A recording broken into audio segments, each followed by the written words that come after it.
காலை வணக்கம் மக்களே. காலைல எழுந்துச்சிட்டு மூஞ்சுக்கு ஐஸ் போட்டு ஃப்ரெண்டு கூட இன்றைக்கி எங்கே போகிறோன்னு பார்த்தீங்கன்னா அதான் சீக்ரெட். போகிற வழியே பார்த்தா ஒரு ஸ்கூல் பையன் தள்ளின்னு போனோம் வண்டியை. அவனுக்கு அப்படியே டோப் பண்ணிட்டு அப்படியே காலைல போய் ஹெல்த்தியாக பிரேக்ஃபாஸ்ட் சாப்பிடுவோம். போண்டாவும் சம்சாவும் அப்புறம் ஒரு பனானா கேக்கும் சாப்பிட்டு வந்தாச்சு கைஸ். இப்போ என்ன படத்துக்கு வந்திருக்கோன்னு பார்த்தீங்கன்னா இந்த ஃப்ரேமை பாருங்க ஜி.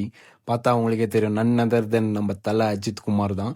மங்காத்தா ரீவாட்சுக்கு போயிருந்தோம் கைஸ். அல்டிமேட்டாக இருந்துச்சு படம். அப்படியே படம் முடிச்சுட்டு மந்தி சாப்பிட்லான்னு போயிட்டோம். சிக்கன் மந்தி 3 டிஃப்ரெண்ட் ஃப்ளேவரில் சொல்லியாச்சு மக்களே. சாப்பிட்டு அப்படியே வீட்டுக்கு வந்து சிஎஸ் போட்டு ஒரு ஃபிஷ் ஆயில் போட்டாச்சு. அப்படியே உண்டை மயக்கம் தெரியணும்னு சொல்லிட்டு இவனும் ஆடிட்டு அப்படியே சாயங்காலமாக கிளம்பியாச்சு. வண்டி எடுத்துகிட்டு போயிட்டு ஒரு லெமன் டீ ஒன்று போட்டு குடிச்சிட்டு அப்புறம் இங்கே பெரிய பெரிய ஃப்ரெஞ்ச் ஃப்ரைஸ் சூப்பராக இருக்கும் கைஸ். அடிக்கடி சாப்பிடுவேன்.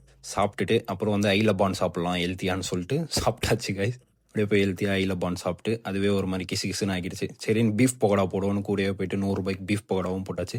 அப்புறம் நண்பர்களை சென்ட் ஆஃப் பண்ணும்போது அவங்களுக்கு ஒரு இக்கிக்காயும் சைக்காலஜி ஆஃப் மணி புக்கும் கொடுத்தேன். படிப்பானுங்கன்னு நம்புறேன். அப்படியே நைட்டுக்கு ஃப்ரெண்டோட ஜிம்முக்கு போயிட்டு ஃப்ரெண்ட்ஸ் எல்லாம் சேர்ந்து ஒர்க் அவுட் பண்ணியாச்சு. வாங்க இன்னைக்கான திருக்குறள் பார்ப்போம். தனக்குவாமை இல்லாதான் தாழ் சேர்ந்தார் கல்லால் மனக்கவலை மாற்றல் அரிது. இதுக்கு பொருள் என்ன சொல்ல வராங்கன்னு பார்த்தீங்கன்னா, நம்ம வாழ்க்கையில் எவ்வளோதான் கஷ்டம் இருந்தாலும், நம்மளுக்கு எவ்வளோ பிரச்சனை இருந்தாலும் கடவுள்கிட்ட போய் நம்ம புலம்பி நம்மளோட கஷ்டத்தெல்லாம் சொல்லிட்டோம்னா நமக்கு மனசுல எந்த கஷ்டமும் இருக்காது, மனக்கவலை இருக்காது அப்படின்னு சொல்ல வராங்க.